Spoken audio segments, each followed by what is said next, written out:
North. Thank you, Mr. Speaker. The Canada Post Office in Dorian, Ontario, is also about to close, forcing families to drive up to 75 kilometers just to pick up a package.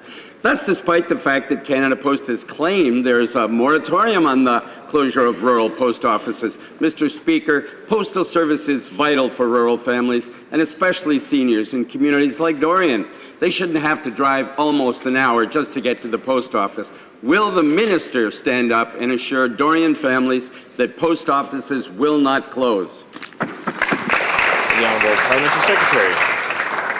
Mr. Speaker, the Canada Post is in fact a Crown corporation independent from the government. That said, it does provide services to Canadians coast to coast.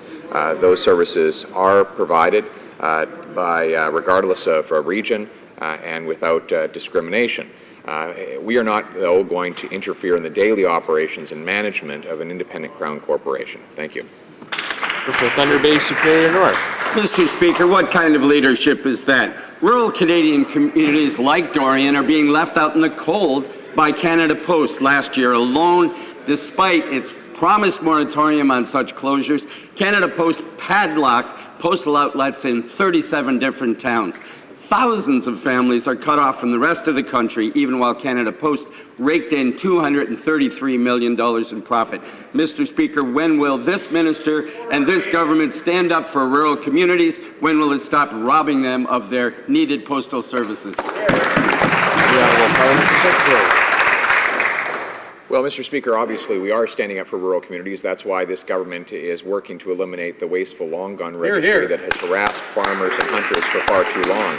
It's why we're giving freedom to Western farmers. On the subject of Canada Post service, it's a little bit rich for the NDP, which attempted to prolong the work stoppage at Canada Post, to now stand in the House of Commons and claim that they want to extend services. They wanted to prevent Canadians from any region of the country from having Canada Post service by prolonging that work stoppage. Thank goodness our government stepped in and ordered it back to work. Thank you.